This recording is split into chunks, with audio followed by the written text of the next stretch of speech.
Selamat pagi teman-teman Shiny Kids.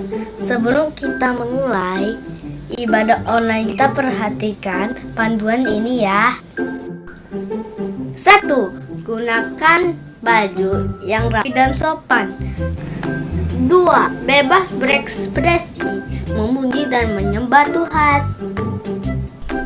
3. Fokus saat ibadah berlangsung. Jangan sambil makan. Jangan sambil main. Jangan sambil tiduran ya. 4. Persiapkan hati dan sikap terbaik untuk Tuhan Yesus. Selamat beribadah.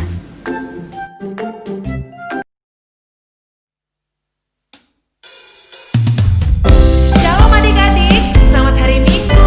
Hari ini senang sekali kita bisa bertemu kembali ya. Yuk sama-sama kita mau menyanyi, kita mau menari, memuliakan nama Tuhan Yesus. Cuit-cuit, bidu-bidam-dam, shalalala. Cuit-cuit,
Nah, sebelum kita mendengarkan firman Tuhan, yuk adik-adik mari kita serukan yel-yel Shining Kids. Siap ya? Shining Kids. Yes! Shining Kids. Anak terang, sukacita, penuh kasih, kompak.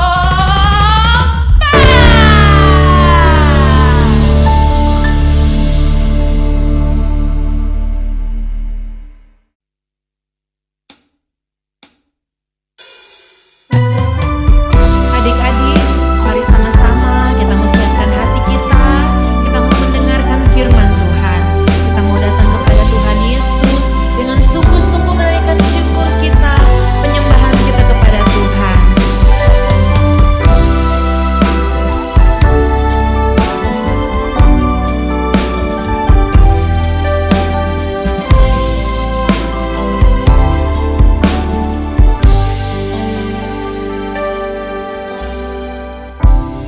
Dengan apa ku membalas kasih-Mu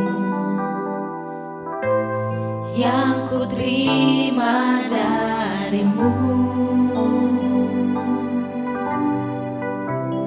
Dengan apa ku membalas cinta-Mu? Oh Yesusku, ku mau selalu bersyukur,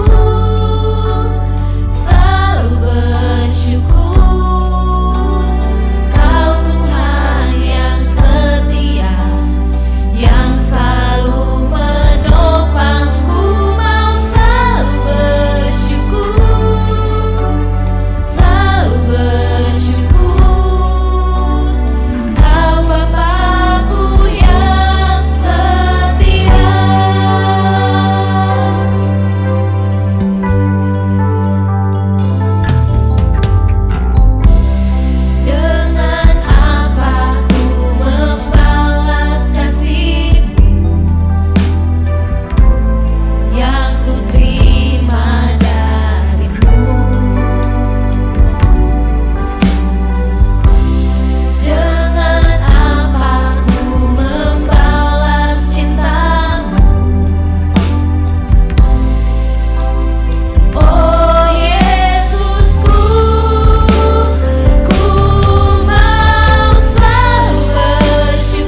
syukur kami Tuhan, karena Engkau adalah Bapa kami yang baik, Allah kami yang setia yang tidak pernah meninggalkan kami. Saat ini Tuhan, kami buka hati kami buka telinga kami Tuhan untuk mendengarkan firman-Mu. Firman-Mu yang mengajar kami, semakin hari semakin mengasihi Tuhan. Semakin hari, semakin kami mengenal Tuhan Yesus yang adalah Tuhan dan Juru Selamat kami yang hidup. Terima kasih Tuhan, ini kami anak-anak-Mu, kami siap mendengarkan firman-Mu. Di dalam nama Tuhan Yesus, semua kita yang siap mendengarkan firman Tuhan, sama-sama kita katakan, Oke, shalom adik-adik, apa kabar? Selamat kita ketemu lagi di hari Minggu, tanggal 25 Oktober 2020 di ibadah Shining Kids. Kita mau memulai ibadah dalam mendengarkan firman Tuhan. Kita mulai berdoa dulu terlebih dahulu. Oke adik-adik, kita tutup mata, kita lipat tangannya. Selamat pagi Tuhan Yesus. Terima kasih kalau kami masih boleh diberi kesempatan untuk beribadah Shining Kids. Tuhan, pagi ini kami akan mendengarkan firman-Mu. Ajar kami untuk duduk diam. Berikan kami telinga seorang murid sehingga kami boleh mendengarkan firman-Mu dan firman-Mu boleh tertanam di dalam hati kami. Terima kasih Tuhan, kami siap mendengarkan firman-Mu. Kami alaskan doa ini hanya di dalam nama Tuhan Yesus Kristus. Haleluya. Amin. Nah adik-adik, kita akan memulai firman Tuhan pagi ini. Kita ambil temanya, mengapa aku tidak maksimal. Ayo, siapa yang pernah adik-adik di rumah dengan tidak maksimal? Waktu kita belajar tidak maksimal. Waktu kita mendengarkan firman Tuhan kita juga tidak maksimal. Ayo, ada tidak? Pasti ada. Kakak sendiri juga pernah merasakannya. Kita akan belajar pagi ini kenapa kita tidak bisa maksimal. Oke? Kita buka dulu firman Tuhan Alkitab kita di dalam Matius 17 ayat 19 sampai 20. Matius 17 ayat 19 sampai 20. Ada yang sudah ketemu? Nah, kalau sudah ketemu, oke, kita baca sama-sama. 2, 3. Matius 17 ayat 19 sampai 20. Kemudian murid-murid Yesus datang dan ketika mereka sendirian dengan Dia, bertanyalah mereka, "Mengapa kami tidak dapat mengusir setan itu?" Ia berkata kepada mereka, "Karena kamu kurang percaya. Sebab aku berkata kepadamu, sesungguhnya sekiranya kamu mempunyai iman sebesar biji sesawi saja, kamu dapat berkata kepada gunung ini, pindah dari tempat ini ke sana. Maka gunung ini akan pindah dan takkan ada yang mustahil bagimu." Nah, adik-adik sudah mengerti. Di sini cerita tentang pembicaraan antara Tuhan Yesus dan murid-muridnya. Waktu murid-muridnya bertanya, "Tuhan, kenapa sih saya nggak bisa memindahkan gunung itu?" Tuhan langsung jawab, karena murid-muridnya itu tidak punya iman di dalam hatinya, tidak percaya bahwa gunung itu bisa pindah.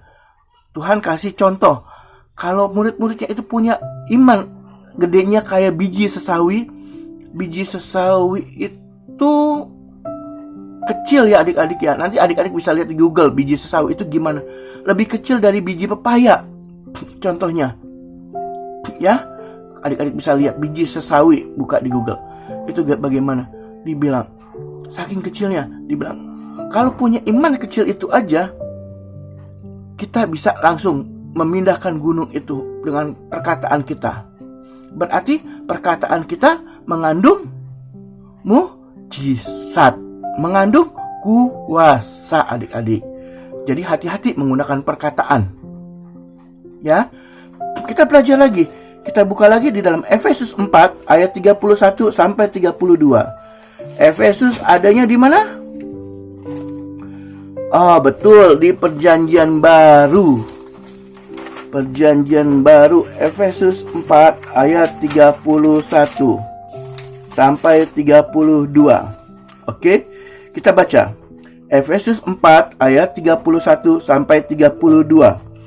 Segala kepahitan, kegeraman, kemarahan, pertikaian, dan fitnah hendaklah dibuang dari antara kamu. Demikian pula segala kejahatan. Tetapi hendaklah kamu ramah seorang terhadap yang lain, penuh kasih mesra dan saling mengampuni, sebagaimana Allah di dalam Kristus telah mengampuni kamu. Nah adik-adik, di dalam ayat yang ini kali ini kita belajar tentang kejahatan. Kejahatan apa aja yang ada? Di sini ada marah, ada berantem, ada fahitan, ada geram, ada fitnah. Juga itu adalah segala kejahatan. Kita tidak boleh melakukan segala kejahatan. Oke adik-adik, ingat ya, Tuhan tidak menginginkan adanya kejahatan di dalam diri adik-adik. Oke adik-adik, kita buka lagi Efesus 4 ayat 26. Efesus 4 ayat 26 begini bunyinya. Apabila kamu menjadi marah, janganlah kamu berbuat dosa. Janganlah matahari terbenam sebelum padam amarahmu. Nah adik-adik, kita diajarkan sama Tuhan, kita tidak boleh marah. Kakak juga pernah marah adik-adik. Di sini Tuhan mengajarkan, kalau kita marah, jangan sampai marah kita itu sampai matahari terbenam. Sekarang kita lanjut lagi di dalam Yesaya 59 ayat 1 sampai 2. Dosa adalah penghambat keselamatan. Sesungguhnya tangan Tuhan tidak kurang panjang untuk menyelamatkan, dan pendengarannya tidak kurang tajam untuk mendengar. Tetapi yang merupakan pemisah antara kamu dan Allahmu ialah segala kejahatanmu, dan yang membuat dia menyembunyikan diri terhadap kamu sehingga ia tidak mendengar ialah segala dosamu. Nah adik-adik, di sini kita sudah diajarkan bahwa dosa adalah penghambat keselamatan. Dosa adalah penghambat berkat yang dari Tuhan. Kita akan belajar, kita ambil contoh adik-adik. Ini kakak punya gelas. Gelas ini kosong. Kita ibaratkan gelas ini manusia. Dan ada satu gelas lagi yang kakak isi air. Ini kita ibaratkan Tuhan. Di dalam air ini kita ibaratkan berkat-berkat Tuhan. Kita tuang gelas yang isi ini ke yang kosong. Kalau tanpa ada penghambat, kita lihat berkat Tuhan akan terus mengalir dan mengalir terus dalam diri kita adik-adik. Tapi kita ambil contoh. Ada satu lagi ini. Ini kita buat penghambat atau dosa. Kita lihat. Ini manusia, ini dosa. Dosa telah memutus hubungan antara manusia dengan Tuhan. Ini kita lihat. Ini Tuhan. Kita lihat bagaimana reaksinya.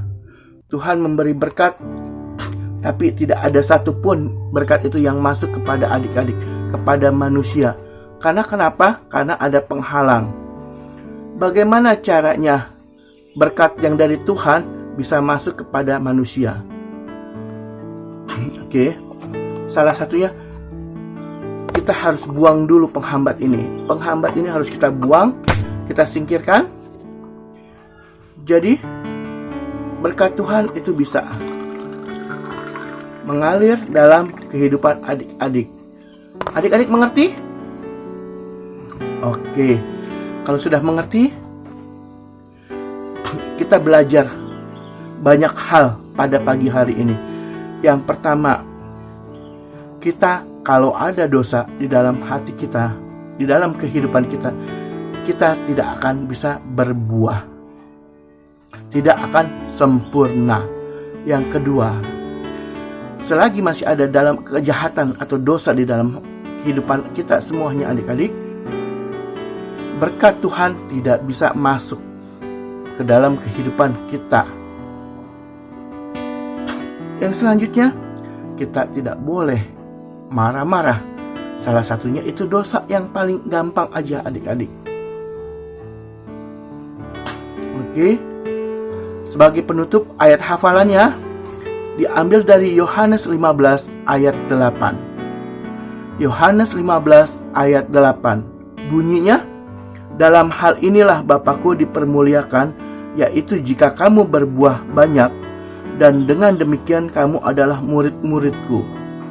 Yohanes 15 ayat 8. Dalam hal inilah Bapakku dipermuliakan, yaitu jika kamu berbuah banyak, dan dengan demikian kamu adalah murid-muridku. Oke, sampai kita ketemu lagi adik-adik dalam ibadah selanjutnya. Kita tutup dalam doa, kita berdoa. Terima kasih Tuhan, kalau pagi ini kami sudah belajar mendengarkan firman-Mu. Tanamkan firman-Mu di dalam hati kami, sehingga firman-Mu boleh berbuah, boleh bertumbuh demi kemuliaan nama-Mu Bapa. Terima kasih Tuhan. Kami alaskan doa ini hanya di dalam nama Tuhan Yesus Kristus. Haleluya. Amin. Sampai jumpa lagi adik-adik. Tuhan Yesus memberkati. Hai teman-teman, hari ini saya mau membuat bunga seperti ini.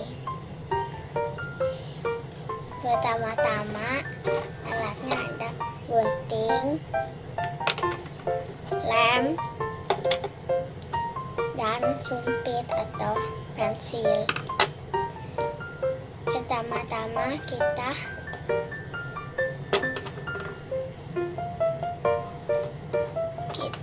gulung seperti ini, dan akan jadinya seperti ini pakai sumpit, dan akan jadinya seperti ini, dilem ujungnya dan digunting dua-duanya, dan kita membuat gunting seperti ini dan jadinya seperti ini,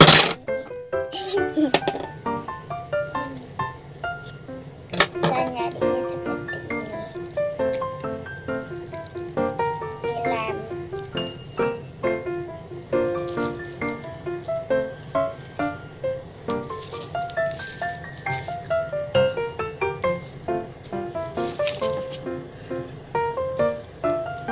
Dan ini kita lem, dilem ini dan diginiin.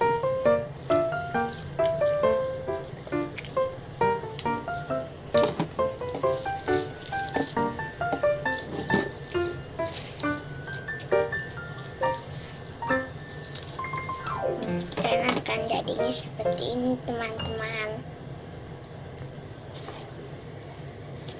Dan jangan lupa pasang gaiji-gaiji di lem seperti ini.